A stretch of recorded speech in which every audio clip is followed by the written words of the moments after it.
અને એમાં ચોથી વાર આવ્યા છે 1 મહિનામાં, બરાબર છે. બધી ભરતીનું ફાઇનલ પ્રક્રિયા પતી ગઈ છે, છતાં પણ હજી લિસ્ટ નથી જાહેર કરી.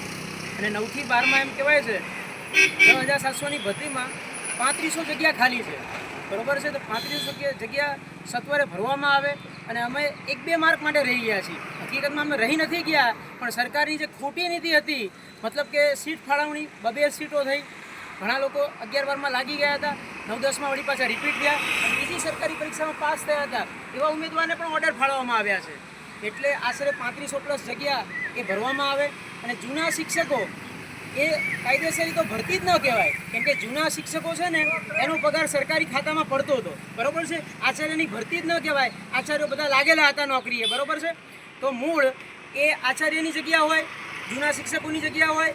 અને 31/5/2025 નિવૃત્ત થતા આશરે 1500 જેટલા શિક્ષકો, એટલે કુલ એકંદરે મળીને 5000 શિક્ષકો જૂના શિક્ષકો છે, જેમને પગાર થતો હતો, છતાં એમને ભરતીનું નામ આપીને એ જગ્યા ઓછી કરવામાં આવી છે. એટલે એવી 5000 જગ્યાઓ અને 3500 આ જ ભરતીમાં રહેલી ખાલી જગ્યાઓ, એટલે ટોટલ કુલ મળીને 8000થી વધુ જગ્યાઓ ખાલી છે. તો એ આ જ ભરતીમાં એમાં ઉમેરો કરવામાં આવે. અને અમારા જેવા છે, આપણે કંઈ છેલ્લા 10 વર્ષથી ટાટની પરીક્ષાની મહેનત કરીએ છીએ, છતાં પણ અમે નોકરીથી વંચિત છે. હકીકતમાં અમે કાયદેસર નોકરીના હકદાર છીએ, બરાબર છે. અમે સતત 4થી વખત દર સોમવારે અમારે આવવું પડે છે ગાંધીનગર. અમે 300-400 કિલોમીટર દૂરથી કચ્છના છેવાડાથી આવીએ છીએ, ડાંગથી આવીએ છીએ, પંચમહાલથી આવીએ છીએ. તો આટલા અમે દૂરથી આવીએ છીએ, છતાં પણ અમારી કોઈ પણ રજૂઆત સાંભળવામાં આવતી નથી અને યોગ્ય નિર્ણય લેવામાં આવતો નથી.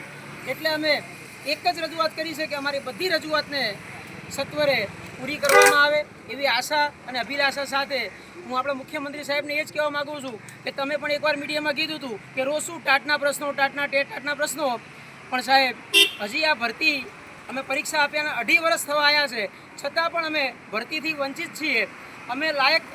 અમે બધા ઉમેદવાર ડીવી કરાવેલું છે, અમે મેરિટમાં પણ આવેલા છીએ, પણ તોય છતાંય અત્યારે આપણે કહીએ 9 થી 12માં જ્ઞાન સહાયકો ભરવા માટે 15 દિવસ પછી અમે ડીઓને અમદાવાદ મળવા ગયા હતા. એમે કીધું કે જ્ઞાન સહાયકમાં 9 થી 12માં 15,000 જગ્યાઓ ખાલી છે, તો એ 15 દિવસમાં ભરવામાં આવશે. તો આટલી બધી ખાલી જગ્યાઓ હોય સાહેબ, અને અમે લાયક ઉમેદવાર છીએ, ડીવી કરાવેલા છીએ, આટલા હોશિયાર છીએ, ઊંચા મેરિટ ધરાવી છીએ, તો અમને શા માટે નોકરીથી વંચિત રાખવામાં આવે છે?